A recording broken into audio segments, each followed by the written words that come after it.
Big business and labor. So in the last section, we learned about the growth of the railroads. And in this section, we're going to look at how workers united to improve conditions in the nation's growing industry.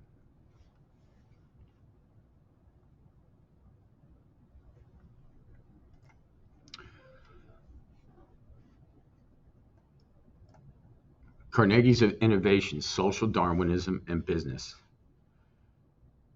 How did Carnegie take control of the steel industry? Andrew Carnegie attempted to control the entire steel industry through vertical integration. He bought companies that supplied his raw materials such as iron, coal, and railroads needed to transport the steel. He used horizontal integration by buying out or merging with other steel companies.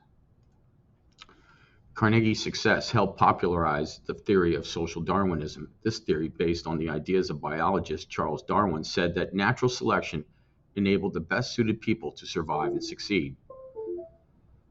Social Darwinism supported the idea of competition, hard work, and responsibility. Question number one, describe two ways in which Carnegie tried to control the steel industry. Fewer control, more, labor unions emerge. How did entrepreneurs try to control competition?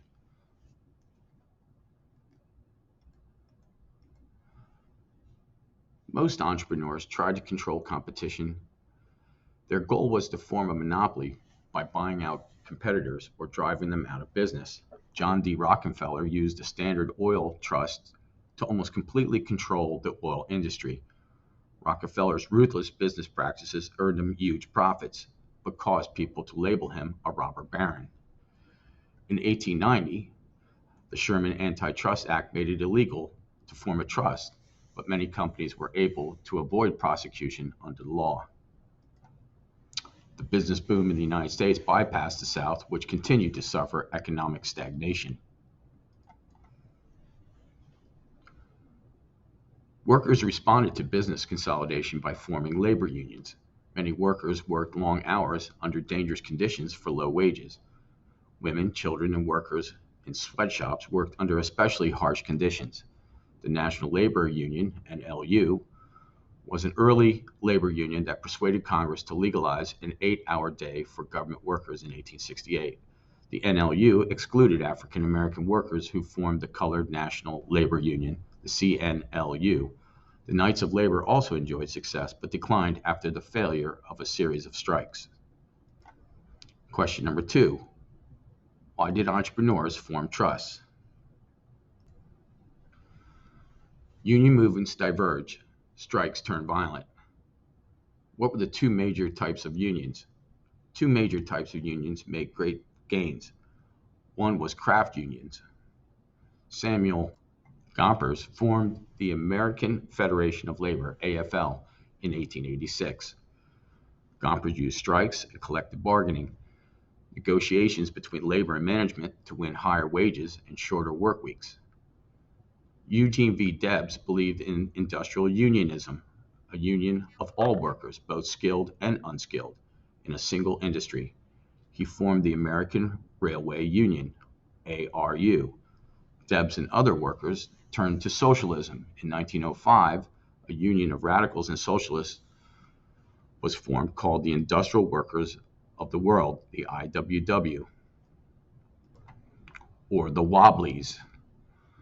In the West, Japanese and Mexican farmers formed a union to improve conditions.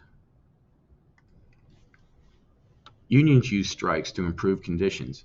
In 1877, workers for Baltimore and Ohio Railroad went out on strike.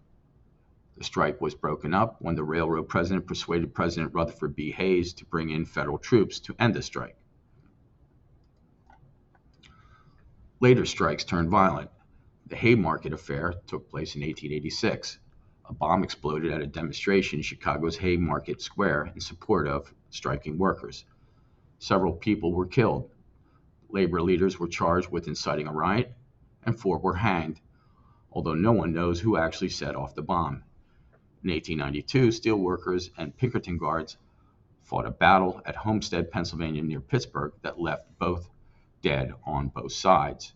2 years later, a strike against the Pullman Company, led by Debs and his American Railway Union, turned violent when federal troops were called out to break the strike. Mary Harris Jones, known as Mother Jones, gained fame as an organizer for the United Mine Workers. The union's struggle for better conditions was hurt by government intervening on the side of management. Courts used the Sherman Antitrust Act against the workers. Despite the pressures of government action, unions continued to grow. Question number 3. What were the two types of unions?